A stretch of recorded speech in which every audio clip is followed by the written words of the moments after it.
What's going on, everybody? I want to welcome you to a new episode of From Half Court. I am Sean Murphy, and today we got a packed episode of the podcast for you.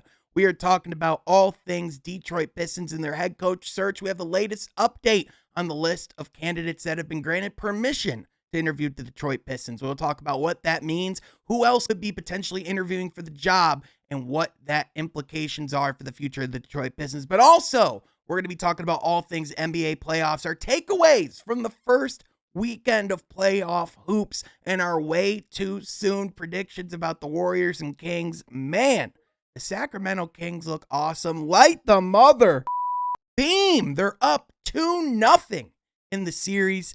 Listen to all of our wrong predictions about that game. But first, I'm excited to tell you about our brand new partners with From Half Court, Mint Mobile.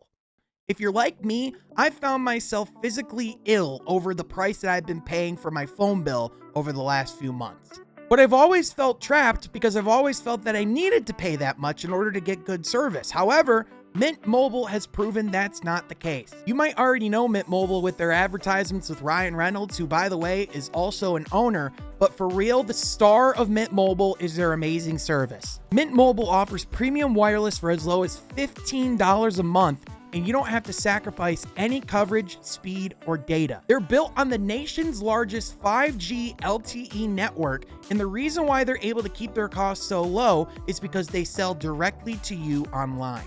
I mean, why should you have to pay more when you can pay less to get virtually the exact same network?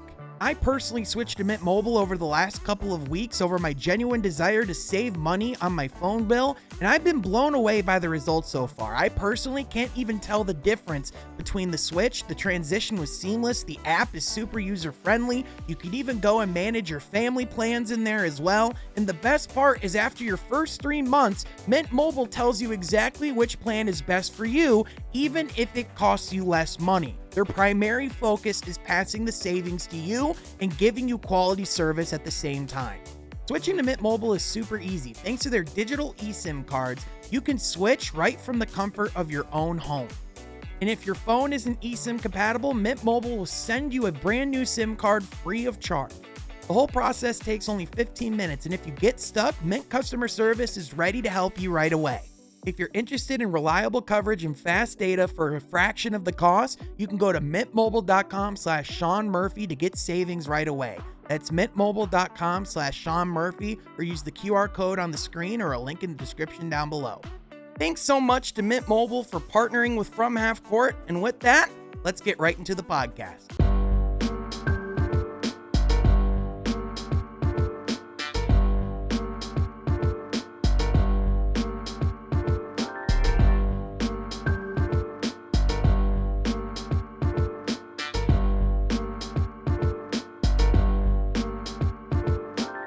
What is going on? I want to welcome you from Half Court for today, episode 101.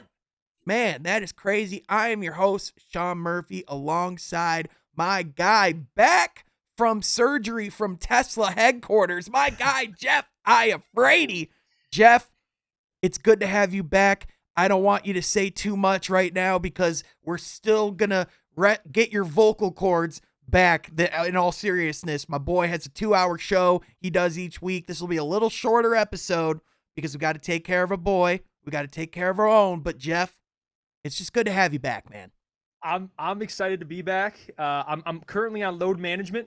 That's how we're treating this right now, load management. But still, I'm excited to be back with you boys, man. I really am. Perfect time too. Yeah, picture this as like Kawhi Leonard's last couple weeks with the Clippers, where he was putting up like 20 some minutes a game, sitting out some nights, but like come a week or two, he's going to be putting up 38 and looking like vintage Kawhi, believe me. But also joining us is the man himself, the Marquette Meat, the man with the heat. It's Troy Sergey. Troy, good to see you as always, my friend. Good to see you, Sean. Week 1 of playoff basketball. Boy, oh boy, did we get some good games this past week. And I'm even more excited, I think, for the game 2s now that we're going to be watching this week and game 3s towards the end of the week, because, man, there is some good series. There are quite a few upsets in game ones around the league, both East and West. This will be a great, great first round. The league, both sides, kind of wide open. If I had to summarize the first weekend of playoff basketball, I would say the second you thought you knew everything, you realize that you actually know nothing. Yeah. Because I would say after this weekend, I felt like I knew the favorite in the East and a fairly good idea who are the favorites in the West. After this weekend, there are 6 teams in the East I think could come out of the East right now. And in the West, there's about 5 or 6 teams that could potentially come out of the West. We could actually see the Los Angeles Lakers in the finals. What the is going on? Like, and by the way, too, a lot of it, the injuries. Can we bring up the injuries have been crazy too? I mean, you had Giannis go out, you had Hero go out, you had Ja go out, AD went out, but then came back in. Like the injuries as well, but still, to your point, Sean, the Los Angeles Lakers, they went into the series. The Grizzlies didn't have Steven Adams, they didn't have Brandon Clark, and you saw Anthony Davis 7 blocks. He played well to his extent, and then he was injured. So that's AD in a nutshell. But still, the Lakers, baby. But Jeff.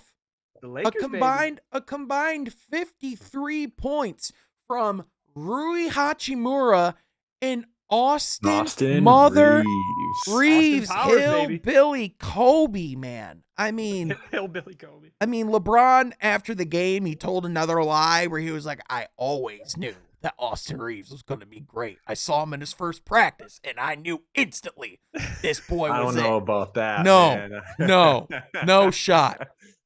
No, we saw you play with Austin Reeves for almost an entire season last year. We know you did not feel that way about Austin Reeves, but I mean, listen, we and myself specifically slammed Rob Pelinka for a lot of the decisions that he made, and rightfully so.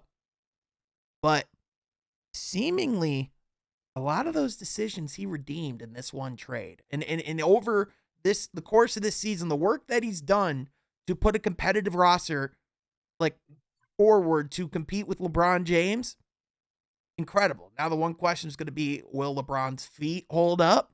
And will Anthony Davis hold up for a 16-game stretch? But at the end of the day, the fact that they're even in the conversation, props to Rob Pelinka. But guys, we'll talk about the playoffs here in just a second.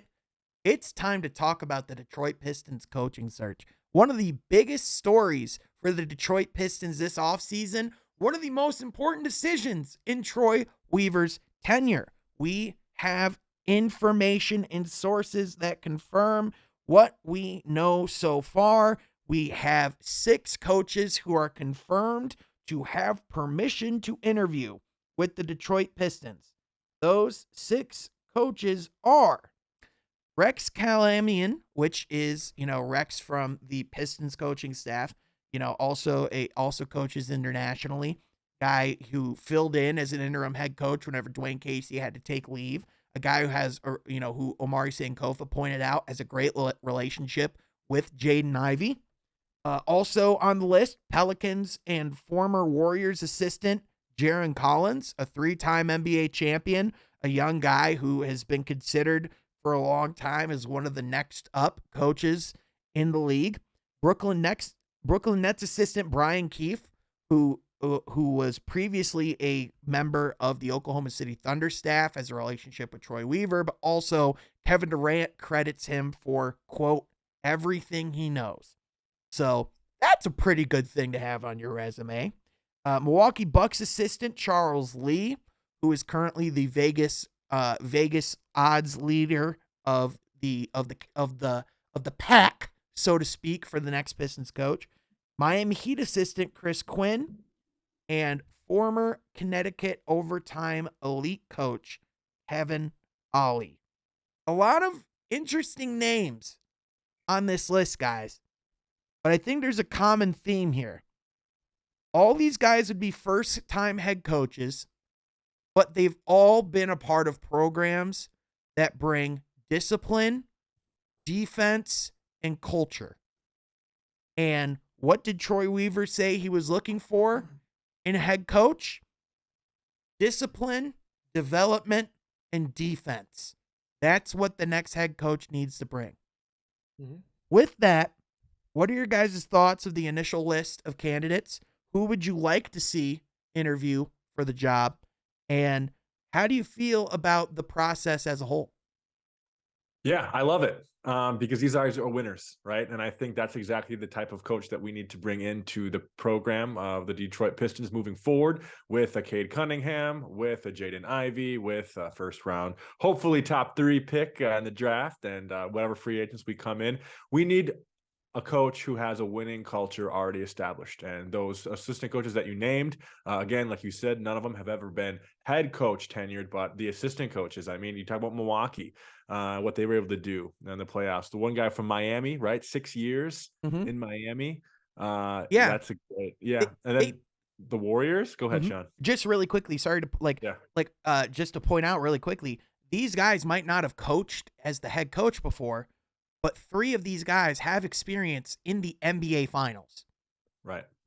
And that middle thing that you said, Development. The development, that to me is going to be probably my number one most important thing is, okay, we have these guys. Sure, we saw, them take strides this past year. Of course, maybe with Cade, you couldn't really see those massive strides because he was out for most of the year. But I think these players have so much potential in their development, and we can't have a coach who lacks that, right? I mean, that's the last thing we want. And I've said this before on our last podcast, even before I said, I trust Troy Weaver, right? And I trust our management with this team. There's not a scenario where we get the wrong coach because this coach is going to be vetted like crazy.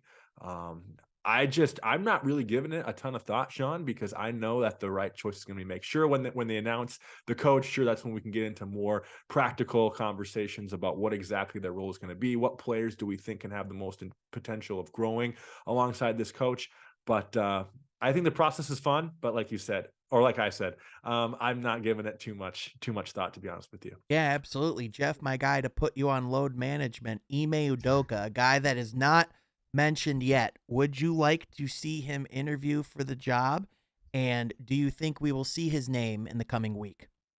So I'll answer the second one first because personally, and what I think the Pistons will do are 2 different things. I like Ime Udoka. I get the past, but if we're talking about a coach, first year as a head coach, takes the Celtics to an NBA Finals. He's worked in good organizations with the Spurs, obviously. I like Ime a lot. I know there's character issues, but that's something you're going to have to trust Troy with at the end of the day. So for Ime, I'm open to it, but I don't think he'll be the hire, if I'm being honest. I don't see Troy going the route of Ime off of Dwayne. Could happen. I just don't see it. I think he's more looking at guys that either he has a connection with, Brian Keefe, who worked, back with OKC with Troy Weaver, or guys that come from, good organizations. Like you brought up a couple of them that have won NBA titles. One coach that I like a lot, that it's kind of my sleeper too, at the same time, is Jaron Collins. Because of a couple reasons. Number one, you brought up the championship experience, which I think is super important. I know even as an assistant, I think you need to bring in somebody who's won. I think that's going to matter. Somebody that knows what it takes to win. But the thing I struggle with is the whole first-time head coach thing. Although I understand it, and year out, you're seeing guys be hired that are coming out of the woodworks. I mean, Taylor Jenkins with the Grizzlies, didn't really know who he was. I mean, now he's a great coach. You have Darvin Ham with the Lakers, an assistant under Budenholzer.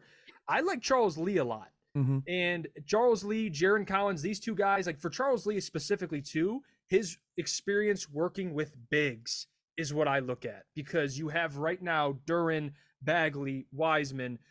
You got in, again, Bagley's future's in question, but still, you bring in a coach that would know how to utilize these guys. Maybe you get a Victor Wembanyama, who knows? I like Charles Lee a lot. I watched the interview they had on, I believe it was on the Bucks YouTube channel. They talked with Charles Lee. Seems like a great guy, well-spoken. Players respect him. He's worked with Giannis. So I guess you have to check off a couple boxes. Can you develop players? Charles can do that. Jaron's done that.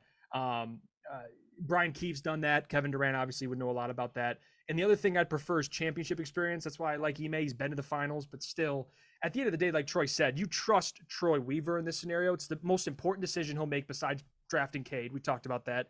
So at the end of the day, you just got to trust him. But my preference is it's going to be somebody that checks all three boxes. And to me, it might be a guy like Charles Lee, who's won a championship, worked with bigs, worked under Budenholzer. Like, he checks all those boxes. Yeah, for sure. And I mean, I think the Pistons are in a luxurious position where they're able to have, not only Troy Weaver in that room to have that conversation, but also perhaps guys like, we know that Dwayne Casey is going to be involved in that because of his role in the front office. But I mean, for all we know, John Beilein could potentially be someone they consult in that process.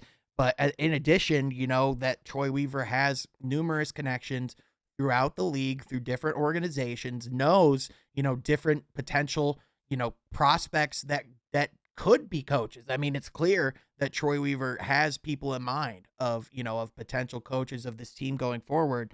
And, I think it's also interesting just to look at what Vegas tells you, because, like, Vegas generally knows a good amount of things, right? So according to Vegas, this is from, our guy, our GOAT, Rod Beard. According to Vegas, the odds as of 6 days ago, number one, Charles Lee at 3-1. Then it goes Kenny Atkinson at 4-1. Jerry, I think Kenny Atkinson is going to be the next coach of the Houston Rockets. I've been calling that since I've been calling that. Yeah, I think he really fits what they're doing there. Jerry Stackhouse is 5-1. Ime Udoka 6-1. Jay Wright at 7-1. And then Rex at 8-1. Scott Brooks at 9-1. Get him off that list as soon as possible.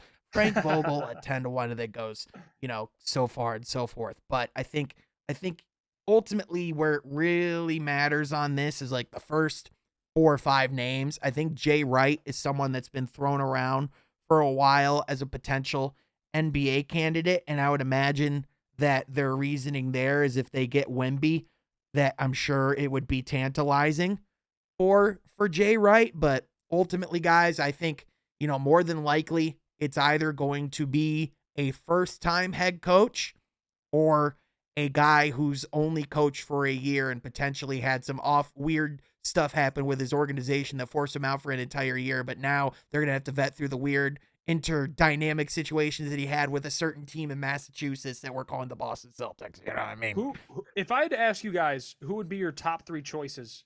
How would you rank them? Top 3 preferences right now, currently April 17th. I would go Lee, Udoka, and Stackhouse. Yeah, I would actually agree with you. I would just swap Lee and Ime. I like Ime the most, but I agree with the other two. I'm with you. Stackhouse and Charles Lee. Yeah, I think an interesting thing to note is, I am interested just to see, how the Pistons manage that with the Rob Murphy situation going on as well.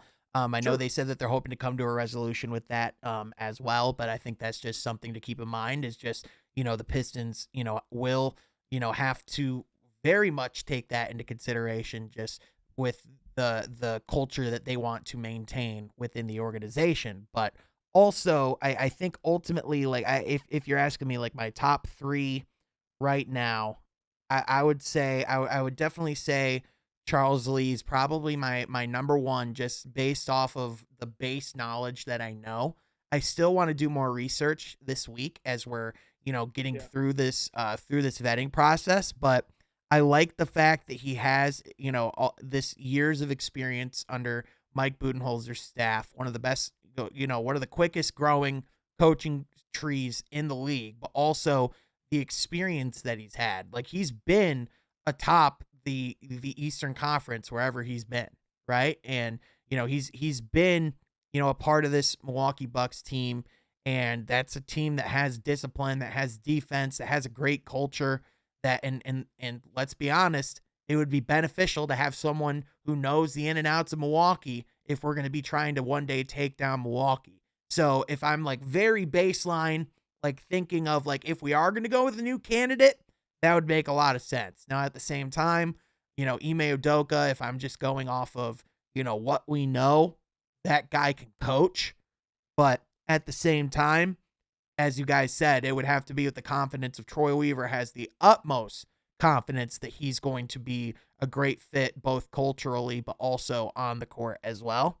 And I think, I think I would also, just as that wild card guy, I think I would have to throw in, Jaron Collins as well, just because of everything that you said. But, I do also get weary of, it's not just because it's like, oh, well, he was part of the Warriors, but it's like everyone thinks of the Warriors and everything that they were on the offensive end. But in reality, it's the defensive end of the Warriors that makes them special and makes them so hard to get past, like, especially like at their peak, at least. Right. And you look at a guy who, went and went over to the Pelicans as well, another team that's built on and built on their defensive prowess.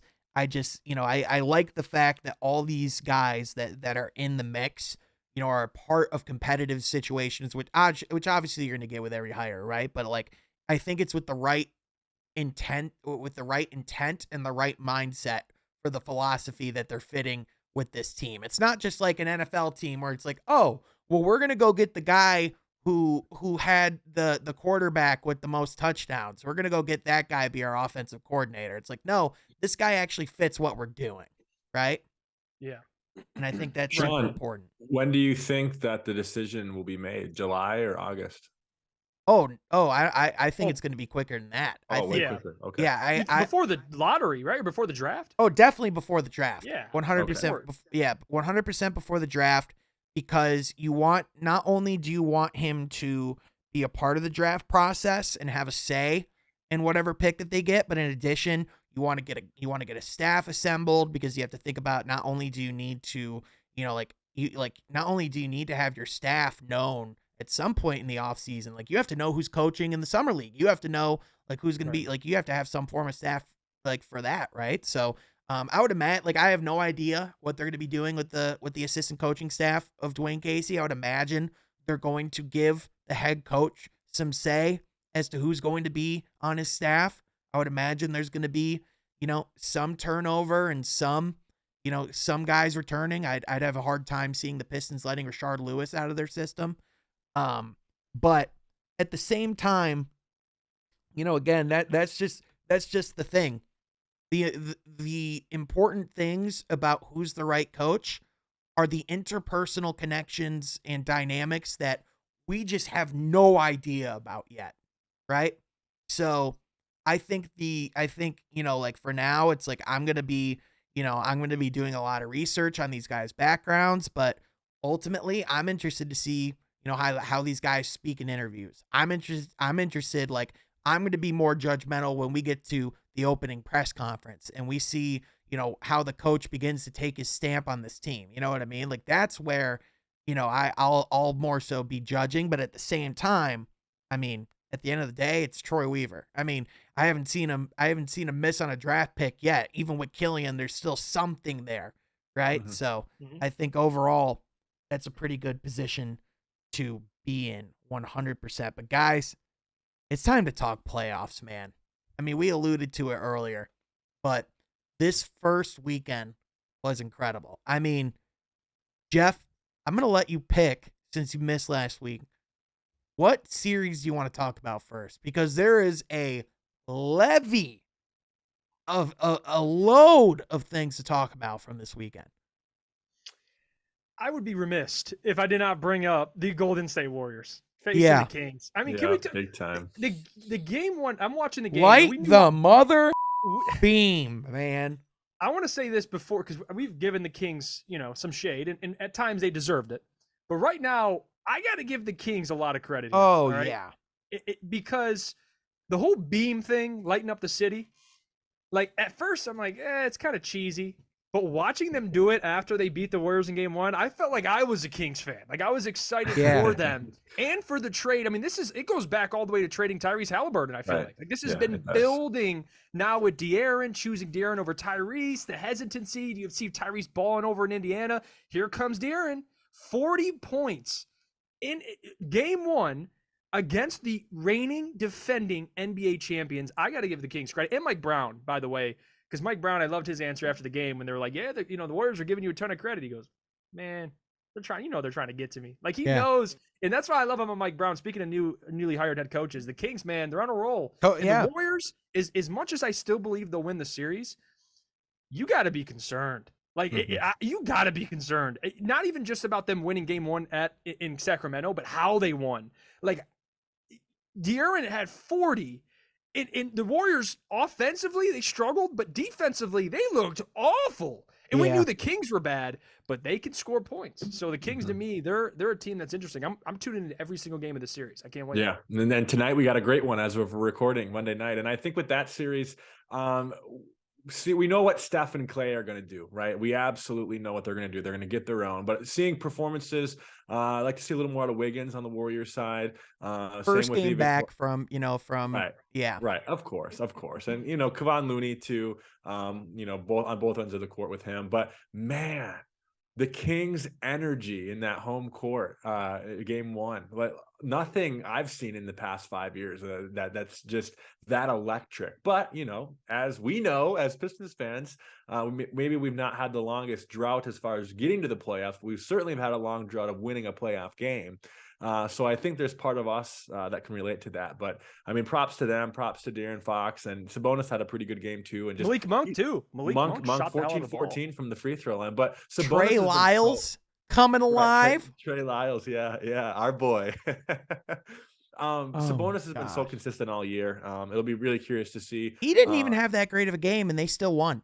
Right. It'll be curious to see how much he can step up in the next few games. But I think it's going to be a great series. I could see that series honestly going 7. But as to Jeff's point, I would still say the Warriors would still be my favorite. This is of all of the series in the playoffs, this is the coaching battle I'm the most excited for, because these guys know each other like a freaking glove, man. Like these guys were around each other for years. Mike Brown was Steve Kerr's top assistant through the entirety of this run. So you talk about knowing what the Warriors are about, how they operate, how they do things, what they're looking for, what type of adjustments they can make. He knows it all. But on the flip side, Steve Kerr knows exactly what he's going to be anticipating too. And then there's that chess battle and everything within it. And I'm interested to see, because I know what to expect from Golden State, right? Like I know that guys like Clay and Steph are going to come out fired up, and they're going to want to steal one before getting back to San Fran. I'm interested to see how guys, how De'Aaron holds up throughout the series, how Sabonis holds up throughout the series, but also how these guys adjust to what types of adjustments they're making. Because Golden State is going to radically change and give different looks and try to make it harder on Fox, right? And they have to. And so, I'm interested to see how they carry on with that. But I'm more interested to see how the Kings are going to do on the road themselves. I know we talk about how bad Golden State's been on the road this year, but the Kings are objectively a different team when they're at home than when they're on the road. And listen, I know they're a young team, and it's one of the hurdles of becoming a great team is figuring out how to win on the road as well. But Mike Brown even said it like a couple of weeks ago. There's there's this weird energy difference with this team between on the road and when they're at home and when they're on the road. It's kind of weird. So I hope for their sake that they can figure things out. I'm interested to see how they handle the environment, because I'm confident that in game 2, I'm confident Steph Curry's going to be ready. I'm confident that Clay's going to be ready. And here's the scary part. Even if the Kings win tonight, are you still I'm not going to sit here and count out the Warriors, even though they're down 2-0. Yeah.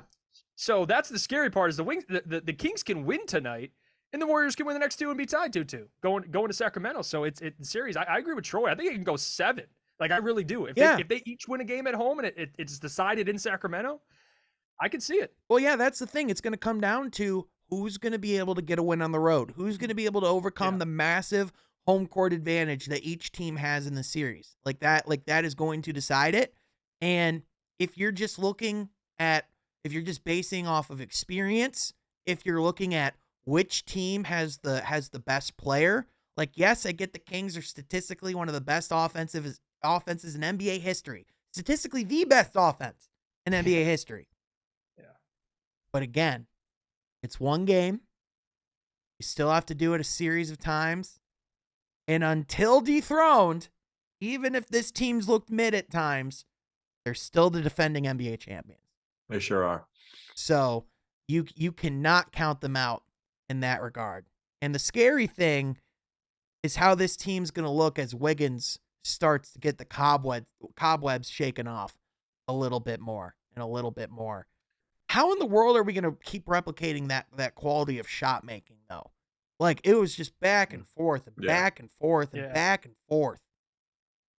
I mean, I hope the same thing happens tonight, Sean. I hope we get a game down to the last 2 minutes, maybe even in overtime. Wouldn't an overtime be so fun? A game 2 overtime, guys? Sign me up. Yeah. So good. So good. Another Sean, series. Switching gears here. I would love to see Cleveland and Phoenix bounce back, both of them. So I'm glad that you brought up Cleveland because that's exactly where I wanted to go next. All right, get on with your Jalen Brunson praise. All right? Well, hold on. Before I brush my ego, which you know damn well is coming. I appreciate you bringing that up. I got you. Yeah. I got you. I just want to bring up. I think this is going to be the best series potentially in the playoffs. I mean, this like you talk about even matchup in a first round, total toss up. I think this is perhaps the most even first round matchup we've had in the last 5 years. Like, this is like a true 4-5 like first round series, right? Yep. Now, having said that, y'all mother tried to tell me Jalen Brunson couldn't ball. Y'all tried to tell me his size was an issue. Y'all tried to tell me that this guy could be a deterrent, that what he was doing in Dallas was a fluke. Man, 27 points in the playoffs, comes out, doesn't do jack in the first half, but he does it when it matters most. Who on that Cleveland roster could stop Jalen Brunson? I'll tell you right now, it was absolutely nobody. Nobody. Jalen Brunson, the point god. Your thought? That is awesome. No, and honestly, truthfully, to Sean's point too, we knew how bad the Cavaliers were with their backcourt in terms of defending. I mean, you have Darius Garland and Donovan Mitchell, like two of the worst defenders, and you can argue in the NBA. But for Jalen Brunson, he's right. There's nobody on this Cleveland roster that could stop him man to man. So for Jalen to go out and ball like that, especially down the stretch, I mean, Donovan. This is the problem I have with the Cleveland Cavaliers, and I want to say this real quick too. They're too Donovan dependent. You notice that? Like, for as much talent as the Cleveland Cavaliers have, I don't know if that's a Donovan problem, if that's a Bickerstaff problem, but there's no way in hell Donovan Mitchell, even as well as he played, should have had 16 shots from three. I mean, you're watching the game, and I'm sitting there, I'm like, you do realize you have Garland, Mobley, you have teammates. But that's Donovan. That's Utah Donovan. He had to play hero ball. So I understand it, but yeah, that ain't a recipe for success. I'd love to hear your thoughts, Troy. But really quick, my opinion is, I think that's exactly the gamble they're taking, Jeff, with the amount that they gave away in the Donovan Mitchell trade. Because you look at where this team's at right now, in part, and I think part of the gamble that they made is I think they're betting on Evan Mobley's long-term upside on the offensive end. Right? I think they're betting that at some point he's going to be able to create a certain level of offense for himself, which if he does, good Lord, potentially game over. But the thing is, while he doesn't have that, as good as Darius Garland is, I think he's more of a natural true point guard. Yes, he can score. Yes, there's nights where he can go off and shoot the basketball. There's not always nights where he's looking to score first. And let's be real. I mean, it's his first playoffs. It's Evan Mobley's first playoffs. Jarrett Allen has some playoff experience, but like not much beyond like the first round. This team is just, beyond Donovan Mitchell. They're still a young team. And then you look at what they have on the other side in New York. Yes, you have some young guys over there too, but Jalen Brunson's a confident leader. They have Tom Thibodeau who's just gonna make Cleveland earn every last bucket that they get. This series is going to be a grueler for both teams. Like, this is the type of series where it could potentially screw over their chances in the next round because of how much it took out of them to get through this one. You know what I mean? Right. Yeah. No, I still think Cleveland slightly has the upper hand because of how well they've been playing all year. And I know that you can't really dictate the entire playoffs on your regular season, but I see their roster of a Darius Garland and how well he's been playing. Donovan Mitchell, guys, in this system, I'm telling you. I mean, on paper, they have it all, right? They have it. They do have it on paper. But you're right. I mean, I have a hard time still thinking about them stealing a game in Madison Square Garden. Let me ask you this. For them to have a chance. Let me ask you this. The Knicks now. I like the Knicks. Let me ask you this. Could we agree that we may all like the Cavaliers roster better, but we all could possibly see that I think I like the Cavs roster better. I think it's more likely the Knicks make the finals. Yeah, if you're going off either or, like how they're built. Sure. If how they're built for playoff basketball, we're talking just 2023, these 3 months, who these teams are right now. I think the Knicks have a clearer path to the finals than the Cavaliers do because of those exact reasons. And yes, they have the dominant big presence of Evan Mobley and Jared Allen, but at the same time, I mean, man. But the way Julius Randle's been able to score the ball and make offense for his own, I mean, I think that, to me, but even guys question, like, as much as I love the Cavs roster, I think a Julius Randle is such a complete player that I feel like him and Brunson combined. Yeah, RJ Barrett, Emmanuel Quickly, like they just have a mixture of guys who can get buckets now. Yeah, that's the problem. Wings and bigs win rings. So you need guys like Randall, or, for example, I mean, you look at the Cleveland roster, they have Mobley, they have Allen, but those two guys haven't shown up yet. So if those guys if Mobley can get there, and I know it's his first playoff series, so it's a lot for him, or it's, I guess his second, then yes. But still, to your point, Sean, I like the Knicks more. I just think they're built more for the playoffs, but I like the Cavaliers roster. I just don't see Donovan single-handedly beating the Knicks and making, I can see the Knicks, although I don't think they're going to make the finals. I just think as they're built, I agree with you, with their depth, with how they play, their physicality. Brunson has tons of playoff experience. Like, I can see it. And you have Randall playing the way he's playing.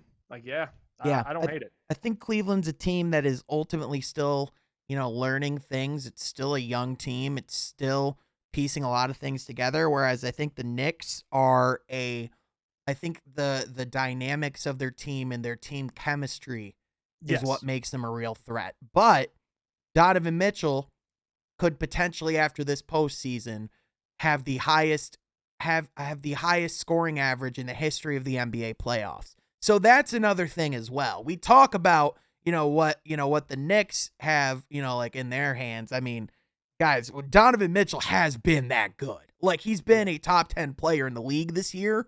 Absolutely. So, and then you talk about the difficulty that New York will continue to have to score in the paint with Evan Mobley and Jared Allen. I mean, it is going to be a hell of a series. I'm just excited to see that clash. Now, let's talk about some series that, let's just call it frank, that are already over. The Boston Celtics and Atlanta Hawks. Congrats to Sadiq Bey on getting some minutes, but if Boston doesn't win it at least in 5, there's a problem. Because there's no world that Hawks team is good enough. Even win 2 games, right? No. Yeah, especially the way Trey and Murray are playing. Yeah, no way. I mean, when you have reports about your star, being shipped off this offseason, and about from 4 or 5 months ago, those conversations started to arise. Yeah, and then right as the play-in started, Kevin O'Connor just was like, "Yep, he's pretty much playing for his job." And this is why I hated the Quinn Snyder move, not because it's Quinn Snyder, but it felt desperate to me when they brought in Quinn. It was almost like, hey, we fired Nate McMillan. You know what it felt like? Available. Bring in Quinn Snyder. And even if they don't win, they're not going to win up this playoff series. It's like I like Quinn, but I don't know if that hire was based on just desperation. Well, let's just go get somebody, the best guy available. Yeah. From the sounds of it, I was listening to Bill Simmons and because of course the Ringer, shout out the Ringer, but he had on Brian Windhorst, and it sounds like the Hawks, it sounds like they gave Quinn Snyder the keys, and it sounds like this is a Doc Rivers / Stan Van Gundy situation where you bring in your coach and you give him the final say over, personnel decisions. And that becomes a very, very tricky, complicated road to go down, because sometimes you need the person to have the final say, not be in the locker room with them on a day-to-day basis. There is a very complicated relationship and dynamic that goes into that type of decision-making. Mm-hmm. And the moment you give that type of coach the keys, which, yes, Quinn Snyder, one of the best coaches in the NBA, but what has he done to get the keys? Bingo. Like, show me. Yes, give him the bag. Make him like one of the highest paid coaches in the league. Like, he's earned that, but the keys to the entire franchise, that just says to me, we don't have a culture. We need help setting one. Desperation. So, that's just where it feels to me, and Boston's just simply a better team. Philadelphia and Brooklyn. Where's Brooklyn's big? Mikal Bridges, stud. They're going home in 4. Who's their 4? Big? I see a 5. I see a 5, Jeff. No, I gotta give you a 5, Troy, just because I like you. I mean, Troy, I love you, but what is Nick Claxton doing to stop Joel Embiid? Yes, he can block shots, but he's gonna freaking blow that guy over like a tissue. I agree. Like, this team, it's gonna be hard. Like Mikal Bridges did everything you needed him to do, and they lost by 20. I know. I know. It's not a series. It's not. I mean, hey, I love Brooklyn's future. I think they have a real opportunity to take what they have in the cupboards and really sweeten their pot this offseason and build towards a solid future. I mean, they have numerous guys who are free agents this summer that they could potentially get signed in trades. They have assets that they went and traded for to build a contender that a lot of contenders would love to have. So they are set up in a pretty good position, but not for the playoffs. Definitely not. Another series that I think is over: Memphis and LA. Ja Morant is reportedly highly doubtful to play in game 2.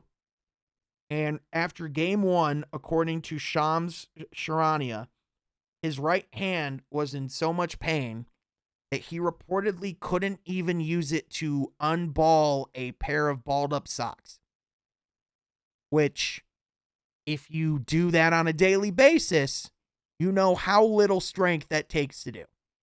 And so if you can't even do that, how are we talking about shooting a basketball, dribbling a basketball? Yeah, right.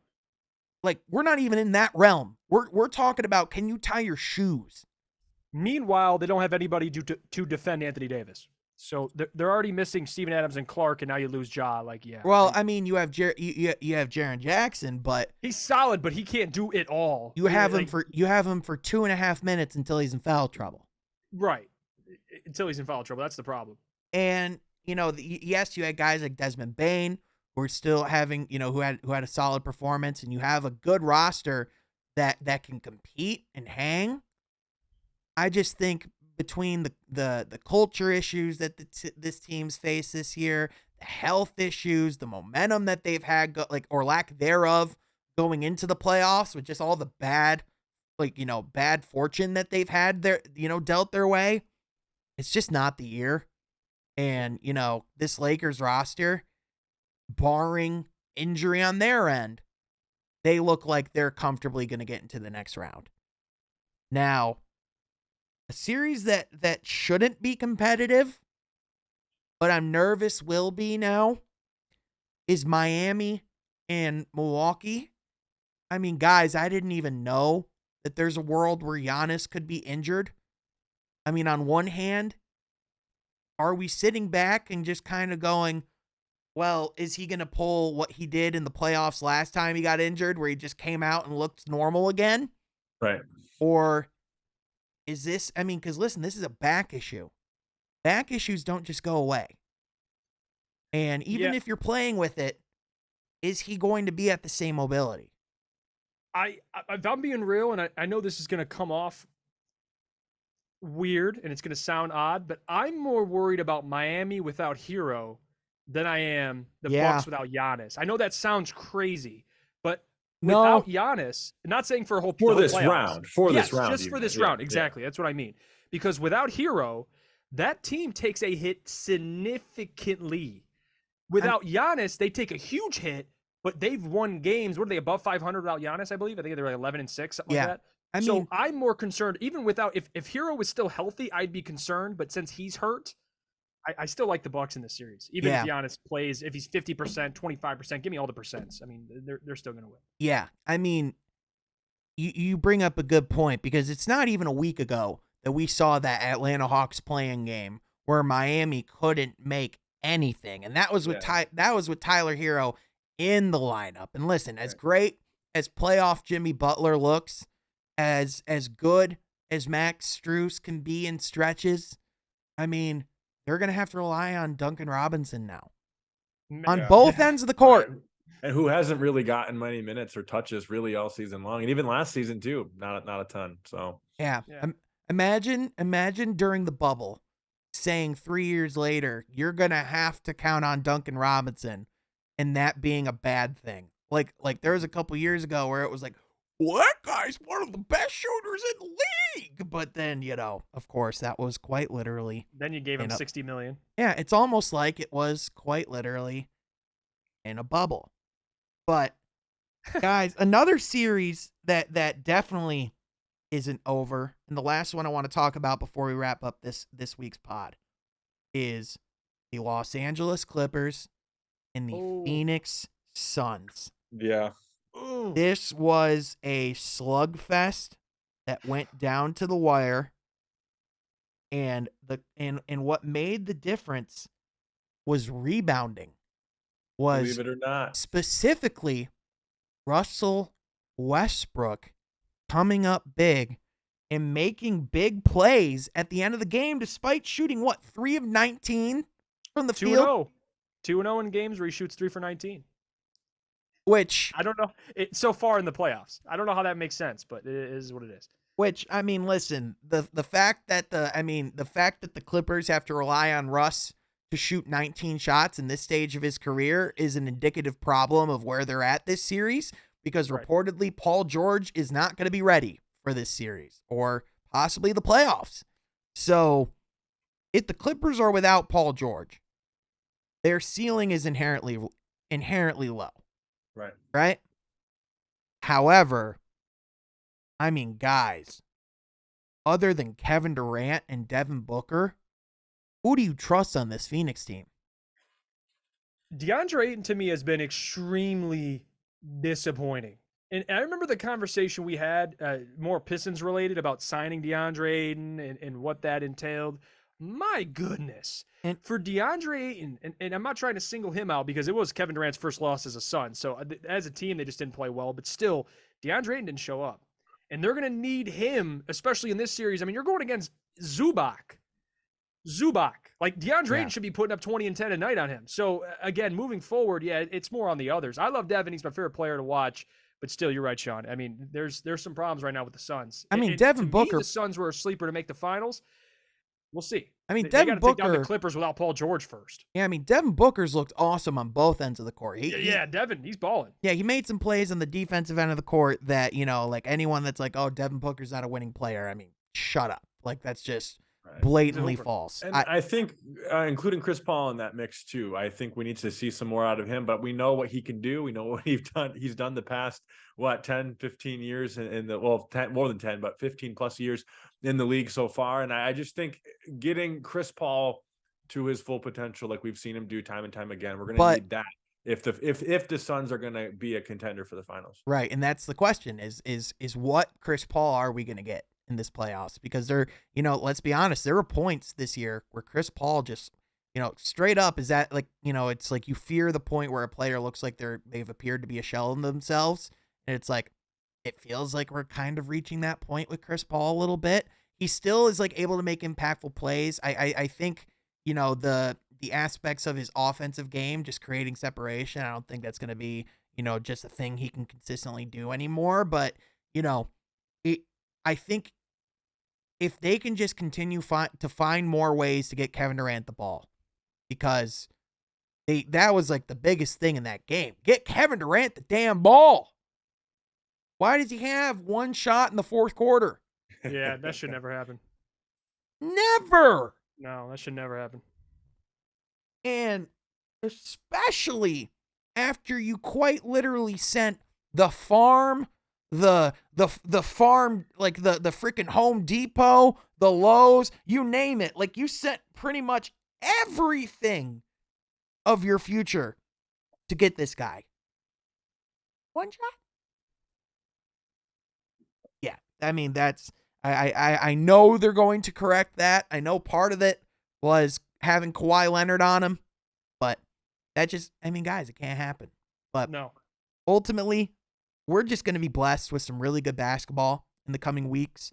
We have a lot of awesome content in the coming weeks as well. The NBA draft is coming up. The draft lottery is on its way. A lot of coverage will be coming from that. So be sure you're liking this video and subscribing to the channel so you're not missing any of that content coming up. But also, be sure to follow my guys, Jeff at Iafrady, at Jeff Iafrady on Twitter, but also my boy Troy at Troy Sergey 484. And you can even follow myself at Sean Half Court. But that is going to do it for today's episode, folks. Thank you so much for listening. We will catch you guys next time from Half Court.